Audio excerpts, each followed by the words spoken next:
Okay, so we're picking up in the second chapter of Pirkei Avos, the second Mishnah, Mishnah 2, Mishnah Beis. So the Mishnah says as follows: Rabbi Gamliel beno shel Rabbi Yehuda Hanasi Omer. Rabbi Gamliel, the son of Rabbi Yehuda Hanasi, says. Just mute everyone, but feel free to unmute for comments or questions. Rabbi Gamliel said, Yafet Talmud Torah im derech eretz. Torah study is yafeh, excellent, we translate here, is great with derech eretz. Now, derech eretz literally means the way of the land. So that really is kind of open to interpretation. We use it often in conversation sort of to mean like respect or proper behavior, to treat people with derech eretz, to treat people with respect. So we'll see that that's one of the understandings that we'll take, but they're kind of, because it's a vague term, it leaves it open to more interpretation. So for now, we'll leave it untranslated, that Talmud Torah with derech eretz is great, is excellent. Because if one toils in both Torah study and whatever this derech eretz is, so that will help one avoid sin. From the root, like sin will be forgotten, or so here we translate as keep sin out of one's mind. V'kol Torah she'ein ima melacha, and any Torah that doesn't have work along with it, action, sofa betela, in the end it will become nullified. V'goreres avon, and it will lead to sin. So if the Torah doesn't have work along with it, so it will end up being batel, nullified, and it will lead to sin. V'kol ha'amelim im hatzibur, and all those who toil with the public, with the community, yiyu amelim imahem l'shem shamayim, they should do it for the sake of heaven. Shezechus avosa mesayatan, because the merit of their fathers supports them, sustains them, helps them. V'tzidkasam omed esad, and their righteousness stands forever. Seemingly, it's talking about the community. The merit of the fathers, of the ancestors of the community is a support to them, and their righteousness endures. V'atem, and you, ma'ale ani aleichem, I consider it as if sachar harbe, or I will provide to you great reward, ki'ilu astisem, as if you did it. So it's actually very confusing. Certainly the second half, we didn't explain anything. We just read and translated. But especially the second half is confusing. All those who toil with the congregation, they should do it for the sake of heaven. Okay, I understand that. Why? Because the merit of their fathers helps them. That's a reason to do it for the sake of heaven. I think you should do it for the sake of heaven. Either way, the merit of their fathers will help them, and their righteousness endures. And you, by the way, I'll consider it as if you did it. So I'll give you lots of reward. Well, I did do it. So I'm toiling for the congregation. So that maybe will need to be explained further. Okay, so let's go through it bit by bit. So we'll begin with the opening line. Yafet Talmud Torah im derech eretz. Torah study along with derech eretz is excellent. So what is derech eretz? Again, I said the literal translation, derech is a path, a way, and eretz is the land. So literally it means the path of the land. So as I mentioned, it's often understood to mean to behave with respect, to treat others with respect. That's derech eretz, to get along with people. So that's the first approach, which is it's just saying that Torah study along with derech eretz, with respect of others, is excellent, is very important. And why? Because if one toils in both, it causes sin to be forgotten, causes sin to be ignored, perhaps. That it's not saying necessarily that it stops us from sinning, which it might, but actually it might be saying that it causes God to ignore the sins, to look the other way from the sins. Because, as the Midrash Shmuel points out, we find in our tradition that at certain periods we had many sins, but for example, during the time of the first temple, so there were all sorts of sins being committed, but at least in one verse it says, for what was the land destroyed, which means why was the temple really destroyed? Why were we exiled from Israel? Because we abandoned the Torah, it says. And that's understood to mean we abandoned Torah study. So Torah study on its own is a great merit that provides protection, and actually, may cause God to overlook some of our sins. And as well, he says that the same is true for treating others properly and living with people in peace. And that also provides a protection, he says. So if we take these two ideas and we have both, and we toil in both, we toil in Torah study and we toil in, improving our relationships or maintaining good relationships with people, which takes effort and takes humility and takes sacrifice. And it takes investment.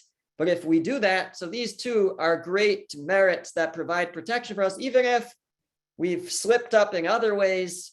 But if we have these, then God will perhaps overlook some of our other shortcomings. And that's the message of the first line of the Mishnah, that these two things are so important that they can cause sin to be sort of forgotten by God, to be overlooked. That's one way to understand it. Alternatively, along the same lines, but it's telling us what the proper approach to Torah study is. So it's not two separate things. The first approach is it's two separate things. There's Torah study and derech eretz, proper treatment of others. Both are important and they both cause God to overlook sins. Fine. Another way, though, is we're talking about the way that we should study Torah. Torah study with derech eretz, with proper treatment of others, that helps one avoid sin.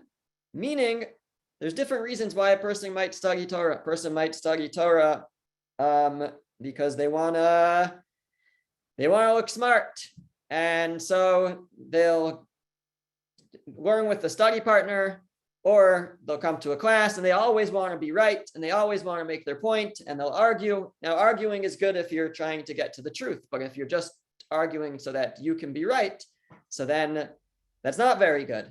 So a person, may debate and put others down in the process of Torah study. That's obviously, missing the point.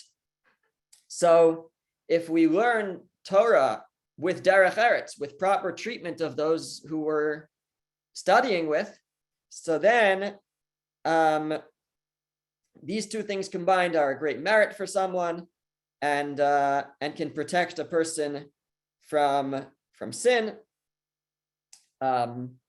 Maybe perhaps the way the Torah study will have a greater impact on us. If we're studying for the wrong reasons, then, and we just want to look smart or look right or be able to put others down, obviously we're missing the boat. But also the Torah study is not going to have the same impact on us, and it won't help us improve. But if we're studying for the right reasons, and we're doing it in the right way with derech eretz, with proper respect for those around us and those engaged in study with us, so then that can help us improve, that can help us develop, and that will be mishakachas avon, that will help us avoid sin. Furthermore, if a person is studying Torah and they want to be able to influence others, which hopefully, we all have opportunities to, And again, though, we're only going to be able to positively influence others if we come across as kind and nice, and we have derech eretz, we have respect for others.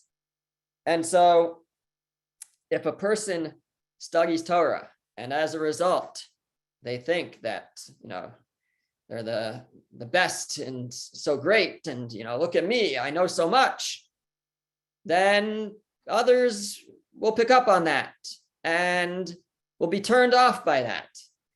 And so the proper way, another explanation here of this Mishnah, is the proper way to study Torah is with derech eretz, because that will cause sins to be forgotten, meaning it will cause others not to sin, because that way we can have a positive influence on others.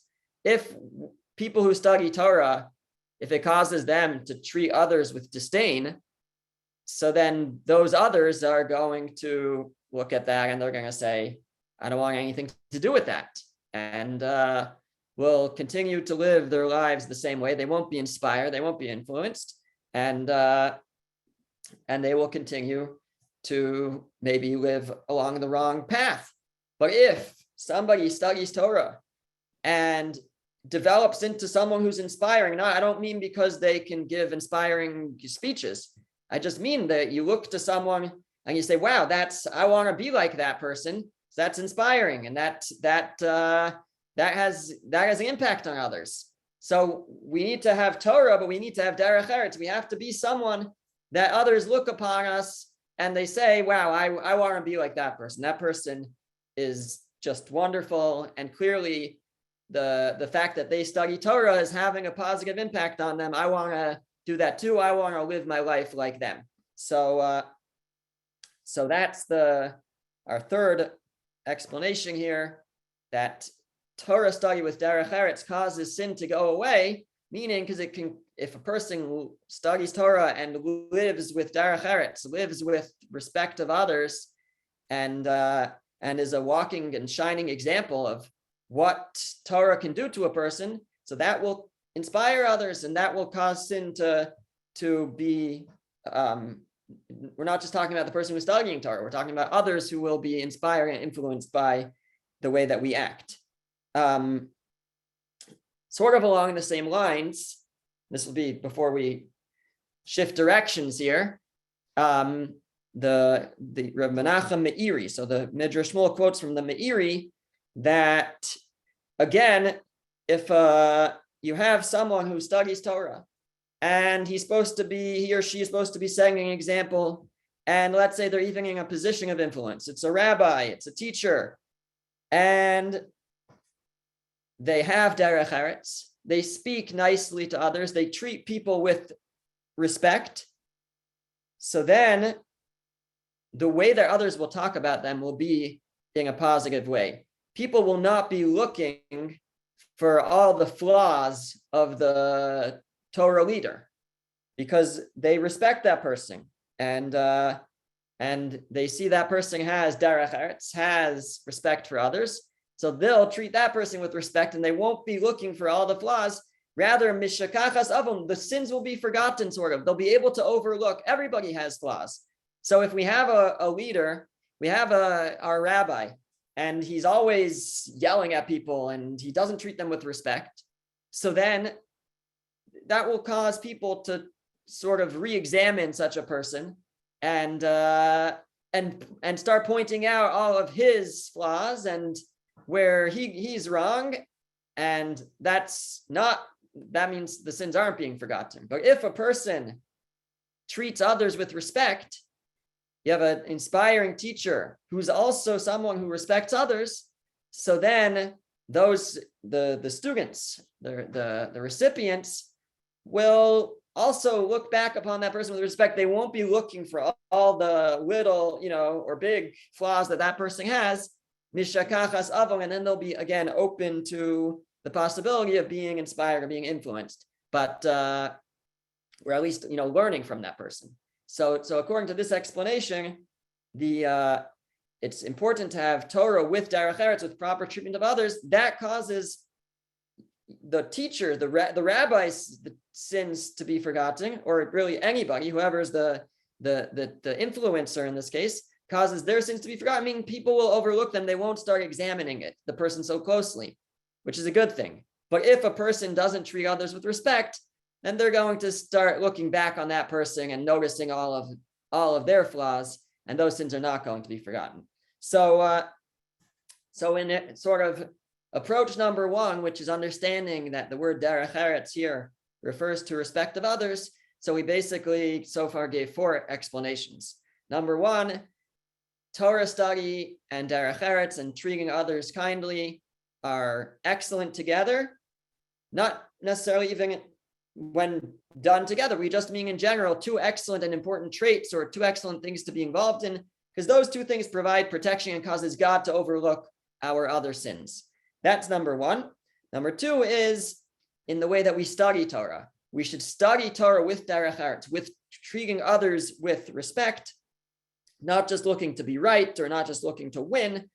And if we do that, so again, that will help us not come to sin, because then the Torah will be able to have a positive influence on us. But if we're learning Torah, just to look smart or to be right or to be able to argue, so then we're not going to be influenced in the same way by our study. And then the 3rd and 4th were that a person who studies Torah has to have derech eretz, has to treat others with respect.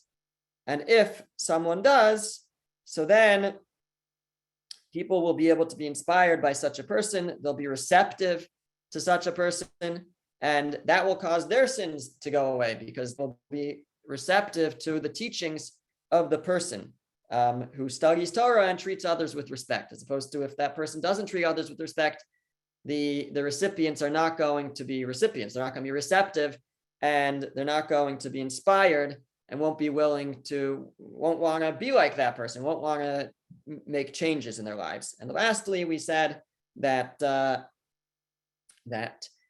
if a person who's the Torah leader or is teaching Torah doesn't treat people with respect, doesn't have derech eretz, then they're not going to look on him or her with respect, because they'll be looking for their flaws. It will not be mishakach hasav. It won't cause the sins to be forgotten. Rather, they'll be noticing all the person's flaws. As opposed to if we treat people with respect, others will look at us respectfully and won't look for all of our flaws. And then again, I think we'll be more open and receptive to what we have to say. Okay. Another way to understand the word derech eretz is that it refers to earning a livelihood.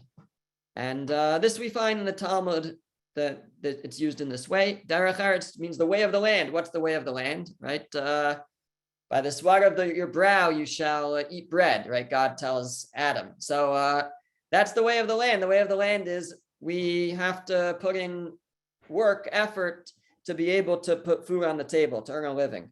So the big question always is how to divide up our time or our dedication between Torah and between work. So, obviously we don't always have the choice, but as much as we have the choice, so how should we do that? So first, the Mishnah says that some Torah with derech eretz, with working, is good.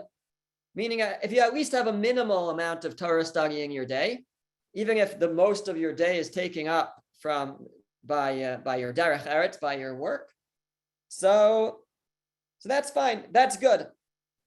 That's yafeh. That's good. And if a person has work and a person has Torah study, so that's the first thing. That's yafeh. That's good. Then we have the second clause, the second level, which is that toil in both of them causes one not to sin. What does that mean? That's actually a step up. That's sort of equal time. Toil in both of them equally causes sin to be forgotten. That's the next level up. And then we have the third level, which is the next line of the Mishnah, that any Torah that doesn't have work with it, meaning where the work isn't secondary to Torah, so then in the end, it's going to become that Torah will be nullified and the person will end up sinning. They'll end up without Torah. Meaning, this isn't only about time, by the way, because we don't always have the ability to divide up our time exactly.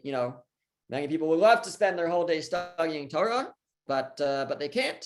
But it's also about priorities and what our focus is and what's the most important thing to us. So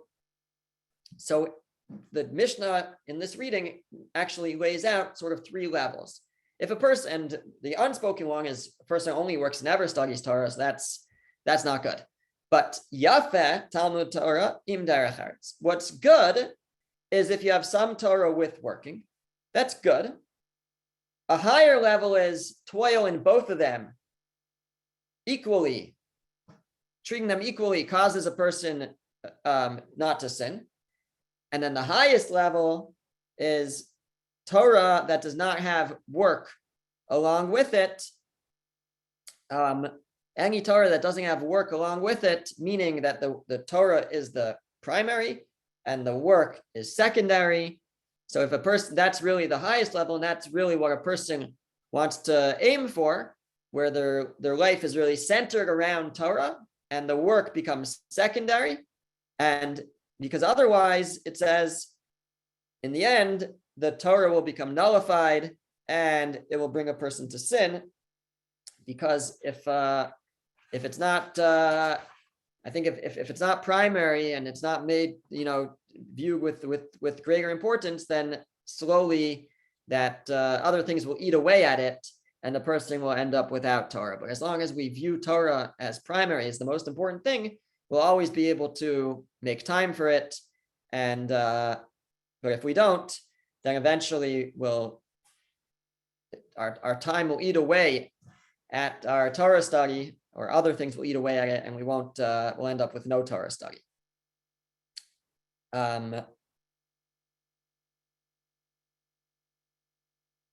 Another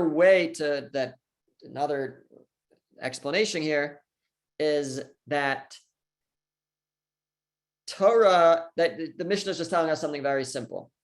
A person needs to work also. Now, there's a whole question, because we have a concept of kollel nowadays, where a person gets paid to study Torah. But let's say a person doesn't.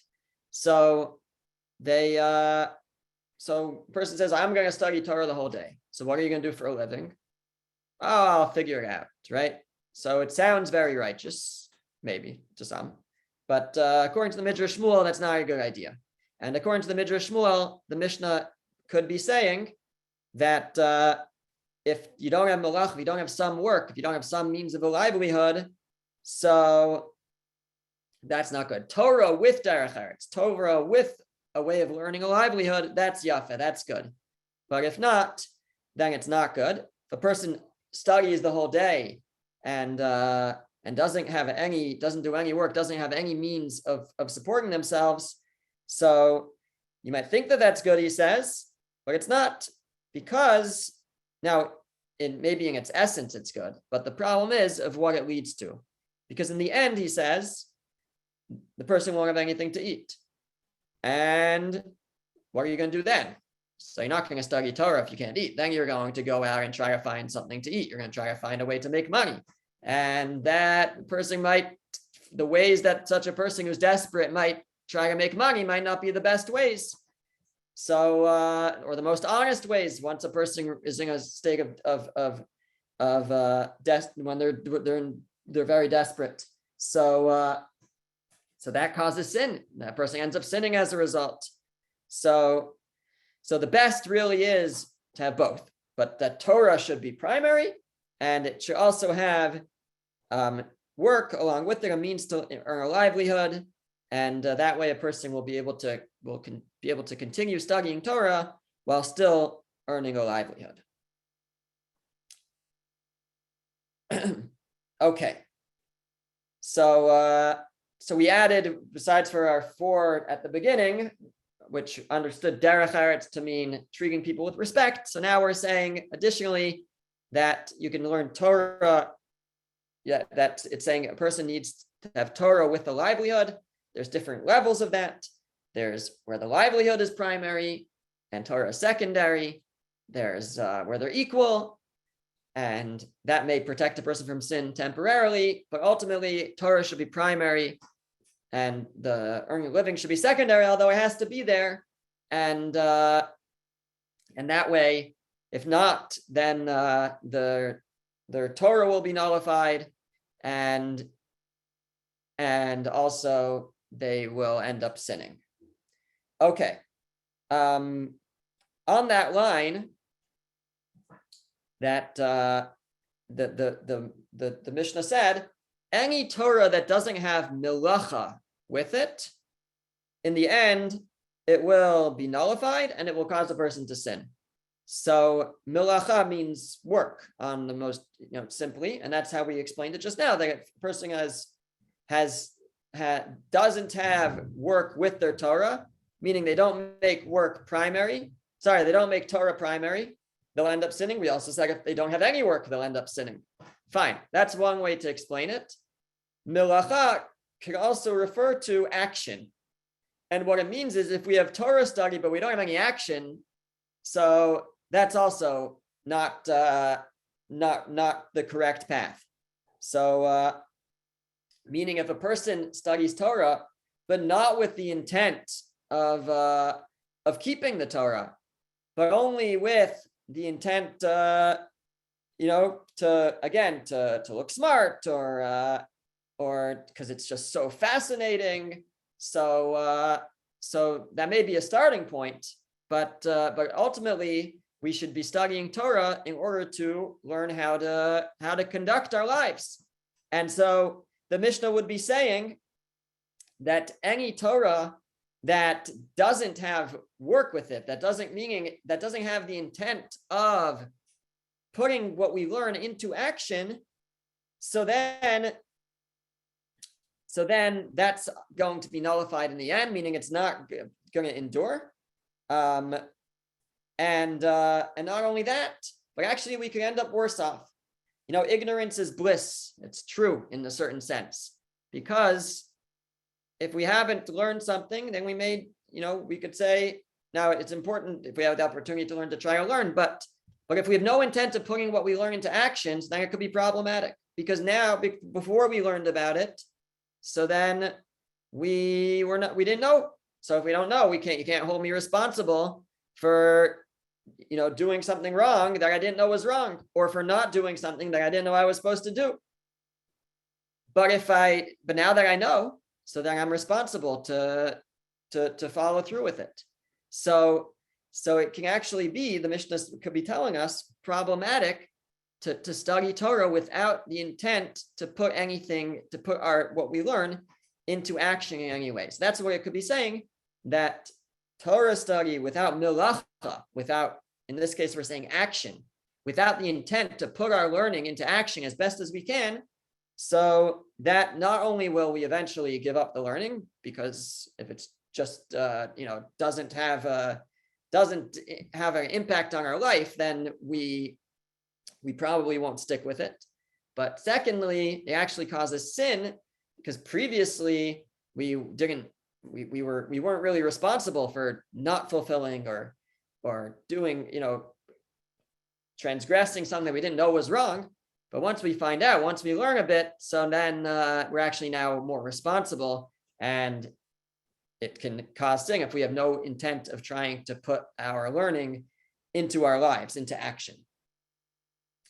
Okay, so that's all the first half of the Mishnah. Now we're going to turn to the second half and try to unpack these lines about how we deal with the community. And so the Mishnah had said that those who toil with the community, so they should toil l'shem shamayim, for the sake of heaven. And then it said, because the merit of their fathers, of the ancestors of the community, supports them, and their righteousness endures. And then God says, I will reward you as if you had done it. So what's going on over here? So first of all, we just finished talking about the importance of Torah study, of making that primary in our lives, sometimes a person who has a lot of responsibility doesn't have so much time for pursuing their own spiritual growth. And such a person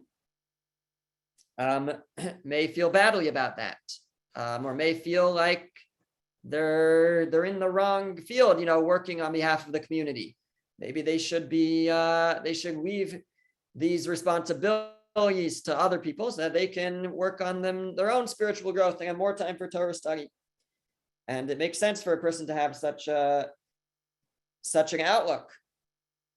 So the Mishnah is reassuring such a person and saying that, listen, if you are toiling for the congregation, as long as you're doing it l'shem shamayim, as long as you're doing it for the sake of heaven, for the ultimate benefit, spiritual benefit of the community, so even if that's going to leave you without as much time to pursue your own spiritual growth, but that's okay.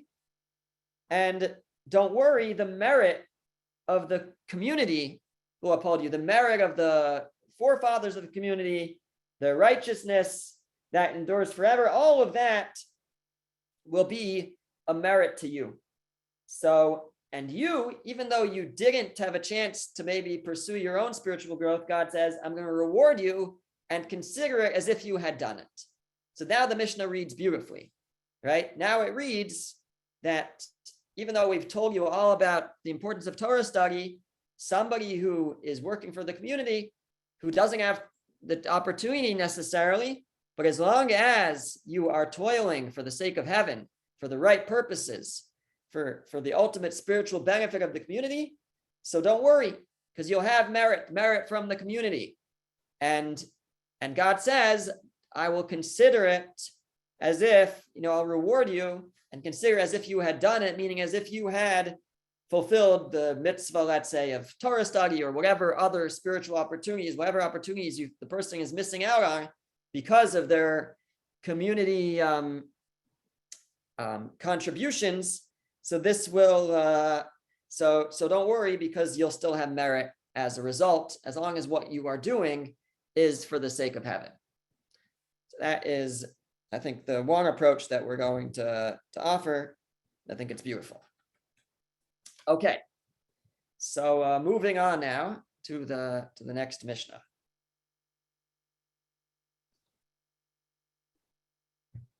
So we're at Mishnah Gimel, Mishnah 3. So we're in chapter 2, Mishnah 3 of Pirkei Avos. The Mishnah says, Havu zehirin barashus. Be careful with the rashus. So again, we have a word that's difficult to translate, and that will give us a couple of possibilities. But the simple understanding is it refers to the ruling authorities. And we really had a Mishnah previously that was very similar, and we'll get back to that in a moment. So be careful with the ruling authorities. She'ein mekarvin lo la'adam elo l'tzarech atzman. They only befriend or come close to a person for their own needs. Nirin ke'ohavin b'shas hanasin. They appear like lovers, as if they love you when it's a benefit to them at that time. But they don't stand up for you when you're in your time of difficulty, of distress, of need. So be careful, seemingly with the ruling authorities, with the government, be careful with it. Doesn't say what you should do as a result of that, but it just says be careful, because they don't befriend you. They only befriend you for their own needs, to get your vote, or for whatever other needs, to get your donation. They appear like they love you when it's a benefit to them, but they're not necessarily there for you in your time of need or distress. That is the warning that the Mishnah gives. Now, we earlier had a Mishnah that said three things, that Shemaiah, back in the first chapter, said three things. I don't have the Mishnah in front of me, so I don't remember what number it was, but he said, love work, ehov es hamelacha, usneas harabanos, hate power, or authority, being in a position of authority, and don't make yourself known to the ruling authorities. The same word, harashus. Don't make yourself known to the ruling authorities. That was a teaching of Shemaiah. So 3 things: love work, hate authority, your own, being in a position of authority, and don't become too well known, too close, I guess, to the ruling authorities. So actually, the Mishnah that we just learned previously, Mishnah 2, Mishnah Beis of this chapter, and this Mishnah actually combined reflect also those same 3 teachings. That with regards to the first thing that Shemaiah said was love work. So we just said that Torah study is excellent with a little bit of work, right? With also a person should make sure to earn a livelihood. Shemaiah said one should hate rabbanus, meaning hate to be in a position of authority. So we just said that somebody who's working for the community, on behalf of the community, should be doing it l'shem shamayim, for the sake of heaven, and not for the sake of being in a position of authority, for the power that it brings. And the third thing that Shemaiah taught was don't become too well known to the authorities. Don't become too close to them. So to that, Rabbi Gamliel here in this Mishnah, it's a continuation from the previous Mishnah, still Rabbi Gamliel talking. He says that we have to understand that in context. The warning not to become too close to the ruling authorities is not talking about to communal leaders. It's talking about regular, community members. Community members shouldn't get too close with the authorities. But communal leaders, so they need to. Our communal leaders have to have connections with the authorities, with the government. It's always been important. Dating all the way back to when we were under Roman rule, those connections, maybe before that even, Greek rule, and certainly to this day, having good connections within the government is very important. So he's saying that communal leaders do have to have connections, but they have to be very careful. So that's this Mishnah is saying, havu zehirim, be careful. Not saying don't make those connections, but be very careful. What are we to be careful with? So could just take the Mishnah, very much at face value. Be careful, because speaking of face value, right, we don't always get what we see at face value. So while we have to make those connections, but don't count on them coming through. Don't assume that because it seems like someone is our friend in the government that they're going to continue to be our friend. So realize that they are also looking out for their own best interests, and they are only becoming close to us for their own needs. They appear like they love us when it's good for them, but they're not necessarily going to be there in our time of distress. So it's this very simple warning that certainly it's important to make those connections and to try, but also at the same time to be very aware that you can't count on it. You can't rely on it, because ultimately the people in these types of positions of power are not people that we can rely on to look out for our best interests. They're going to be looking out mostly for their own best interests. And this Mishnah is a warning to that effect. That's one way to understand the Mishnah. That's like where I would say is the most simple way. But as I mentioned, the word rashus is kind of a little open for interpretation. So another way to understand the word rashus is that it really means like permission. Rishus means permission. So the reason we mentioned this, I think, when we learned the other Mishnah that mentioned the same word, the reason why the government is called rashus is because they have permission sort of to do what they want. That's the ruling authorities. But it could mean it's talking to us, nothing to do with the government. be careful with permissive activities. We touched on this last week, right? Just because something is permitted doesn't mean that it's the right thing to do. And specifically, according to this interpretation that the Midrash Shmuel brings, overindulging in permitted things is not good. So whether it's overindulging in what we consume, food, etc., overindulging in sexual activity, permitted with with spouses, but overindulging is not a good thing. And that's what it could be telling us. Be careful with those things that are permitted, even the things that the Torah allows for, but don't be over involved in them. Why? Because they only bring a person close or come close for their own needs. What does it mean for their own needs? My sandwich doesn't need me, right? But the idea is that the only need the only benefit that I have from it is for itself. There's no benefit beyond that. So the enjoyment of a pleasure of this world, even if it's a permitted pleasure, but it's temporal. It's gonna pass. It's only for itself at that moment that I will be able to enjoy it and benefit.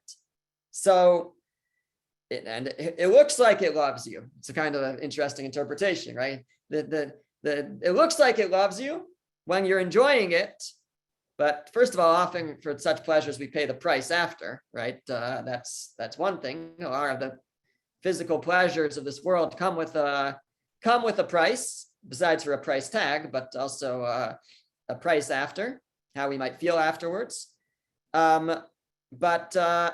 But they won't be there for us in our time of distress. Meaning, a person might think, if I indulge in permitted things, so then when I'm faced with temptation to something that's not permitted, I'll be protected because I'll have had, so much kosher food that I'm not going to be tempted by the non-kosher food, right? Now, if your stomach happens to still be full, that might be true.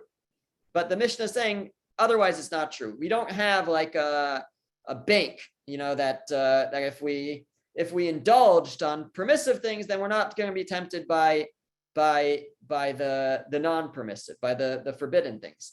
It's not going to, when a person is faced with the temptation, it's not going to provide protection for them. In fact, it could be the opposite. If a person is used to pleasures, even if they're permitted, so then when a person is challenged by a forbidden pleasure, it can be more difficult to overcome such a temptation. So according to this, the Mishnah reads, be careful with things that are permitted because they only bring a person close for their own need, meaning for themselves. There's no positive benefit beyond that moment, as opposed to, of course, spiritual things and spiritual pursuits, which the benefit goes well beyond the moment that we are experiencing it. So, but those physical pursuits, even if they're permitted, they're just there for the moment. They seem like they love us at that time. This might seem very exciting, but they're not going to be there for us when we're challenged and when we're tempted by something that is forbidden. Okay. Let's just summarize what we said about that Mishnah. So we had two interpretations. That it says, be careful with the rashus. So the first interpretation was that means be careful with the authorities. And it's speaking to communal leaders, Jewish lobbyist organizations. And it's saying, even though we said previously that we shouldn't make ourselves known to the authorities, to the government, that's our individuals. But certainly as a community, we need our communal leaders. We need to make connections in the government. But the Mishnah gives a warning. Never trust them. They're looking out for themselves, and they look like they love you when it's to their benefit, but they won't necessarily be there in your time of distress. Doesn't mean don't make the effort, because sometimes they will be. Sometimes they can come through. especially if it's to their benefit. But we still, it's a warning. The other interpretation is that it means be careful with rashus, with things that are permitted, because the only benefit for them is themselves in that moment, and they don't serve to help us when we are challenged and tempted by something else. Okay, Mishnah Daled, the fourth Mishnah. We are not going to learn this whole Mishnah. There's a jam-packed Mishnah, but it's actually broken up into kind of two paragraphs. So we'll work on the first paragraph today, and we'll save the second paragraph for next week, I will. So the Mishnah says, Hu haya omer. He used to say, so it's seemingly still Rabbi Gamliel, and he used to say as follows: Aseh ritzono kirtzoncha. Make his will like your will, meaning make God's will like your will. Seemingly, that's what it means. Kadei sheyaseh ritzoncha kirtzono, so that he will make your will like his will. Batel ritzoncha mipnei ritzono, nullify your will before his will.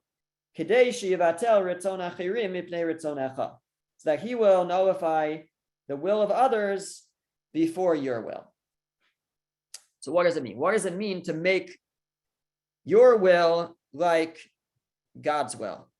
So, of course, I think on the most simple level, it means that we, as people, have a mission of trying to develop ourselves, make ourselves godlike. And we do so in different ways, but one of the ways is we study Torah, and we learn of what God's will is, and we hope to assimilate it into our own, so that our will actually becomes what God's will. What we end up desiring as a result of that is whatever it is that God desires, because I have molded my perspective to that of Torah, which is the manifestation of God's will. That's the most simple understanding of this instruction. And then it promises a reward that if you do that, so then he will do your will, he'll reward you in what you want, etc.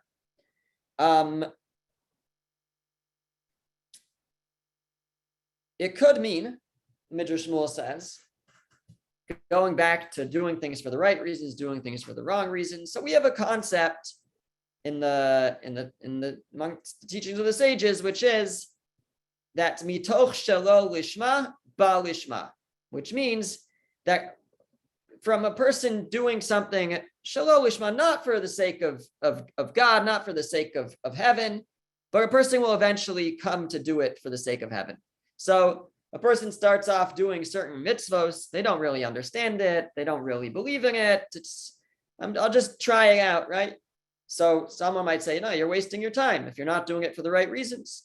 So our sages say otherwise. The sages say, no, do it even if it's for the wrong reasons. Eventually, you'll do it for the right reasons. And this is certainly how we raise children, right? Children don't understand what they're doing. They're not doing it. They don't have the intellect to really understand the purpose behind what they're doing, to understand what it means to have a Torah and serve God, etc. But they'll grow and they'll eventually come to do it for the right reasons. So Midrash Shmuel suggests that this is what it means: make your will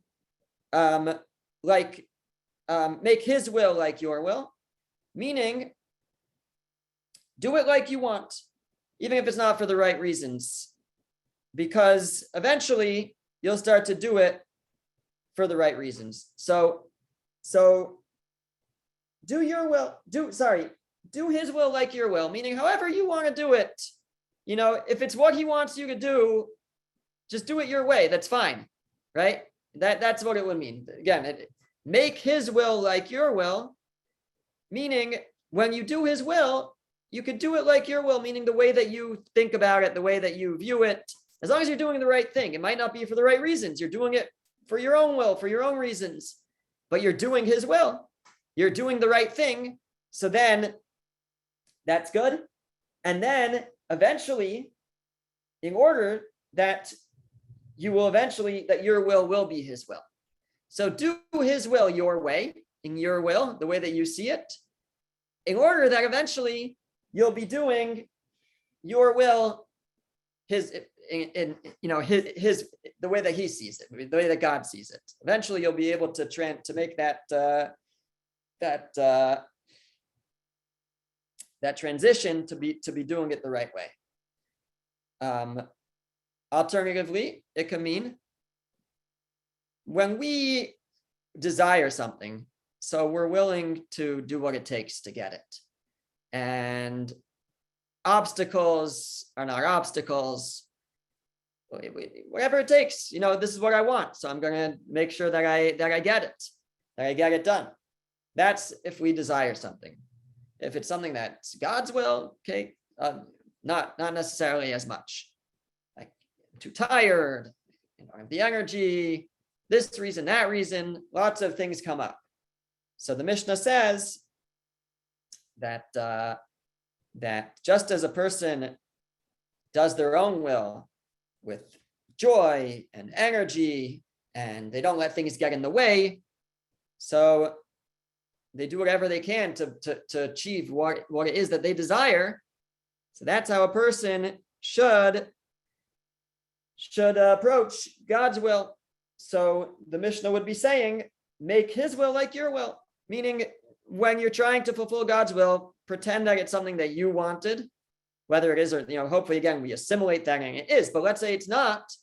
So, but the Mishnah says, treat it like it is. Do whatever you would do if this was something that you truly, desired, and you wouldn't let anything get in the way. So that's how it should be when it comes to fulfilling God's will, and obstacles will no longer be obstacles. The Midrash Shmuel himself, he quoted from other sources. That last one was from the Chassid Yavetz. The Midrash Shmuel himself has a very nice interpretation. He says that, we're talking a lot about what's my will, what's God's will. If we do, even if we're not doing it for the right reasons, eventually we'll do it for the right reasons. Midrash Shmuel says deep down, everybody wants to do the right thing. Deep down, everybody wants to fulfill God's will. Things get in the way, we don't always find that spark inside of us, but it's there. Things get in the way. Life gets in the way, challenges, all sorts of things. But what our will ultimately is to be able to fulfill God's will. There's actually a passage in the Talmud where Rabbi Alexandri, I think his name was, this was the prayer that he would say. He would say to God, that our will is to do your will, just the challenges of this world get in the way. So deep down, that's everybody's will. So, and not only that, he says, but what is God's will? So God's will is to give good to us, to provide us with good. That's why God created the world, in order to give us, to be able to benefit other creations. But sometimes things get in the way. If we're not deserving of it, if we don't merit it, then we don't get that goodness that should be waiting for us. So we want to do good, but things get in the way. God wants to do good, but I guess we get in the way because we don't always deserve it. So the Mishnah says,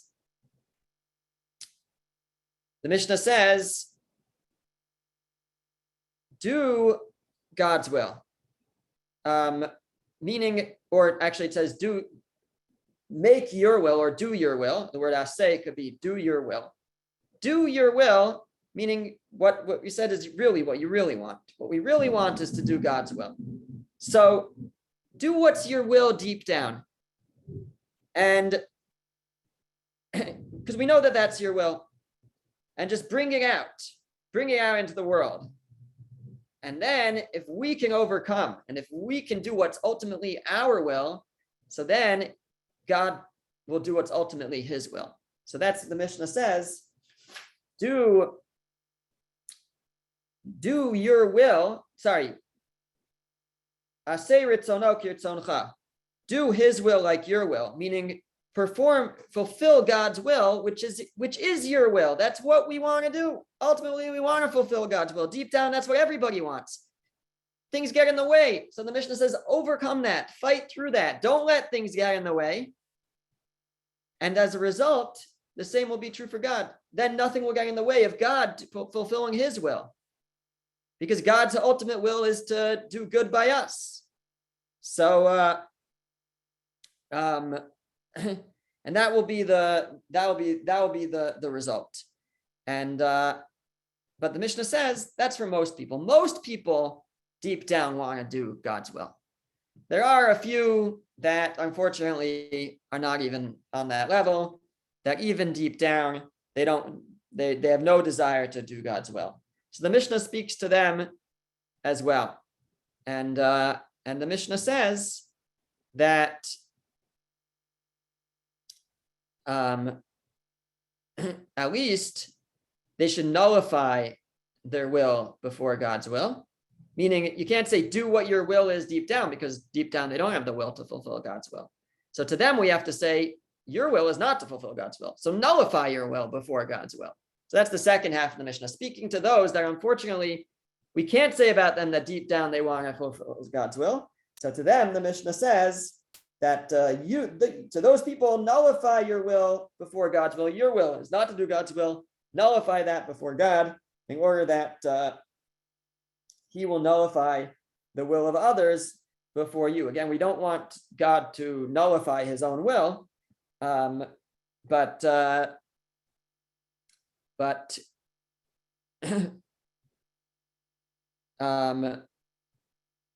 he will nullify those who at least want to do bad to such a person. In response, if a person can nullify his own will, so then God will nullify the will of others as a measure for measure. So according to this, the Mishnah is saying that, I guess what's for us, each of us deep down we do want to do God's will. So the first half of the Mishnah is speaking to us, and it's saying that do God's will like is your will. That's what you want to do. And then in turn, God will do what is his will deep down, which is to do good to us, to reward us, because we won't be getting in our own way. So we were able to share on this line, I think, 3 interpretations. Number 1, make his will like your will means that even if it's not for the right reasons, it's shelo lishma, but don't worry, still do it because it will come to the right reasons. So make his will, do his will like your will, however you want to do it, just do it. But even if it's your own, your own reasons, just do it. And as a result, eventually you will make your will like his will. You will develop and be doing it for the right reasons. That was number 1. Number 2 was treat God's will like you would your own will. When it's our own desires, nothing gets in the way. Where we overcome all obstacles to achieve our own desires. So that's how we should be with God's will as well. And lastly, we said that when it says do his will like your will, it means do his will, which is your will. That is ultimately what each of us wants to do deep down. And as a result, God will in turn do his will, which is to do good by us. Okay, thank you for listening.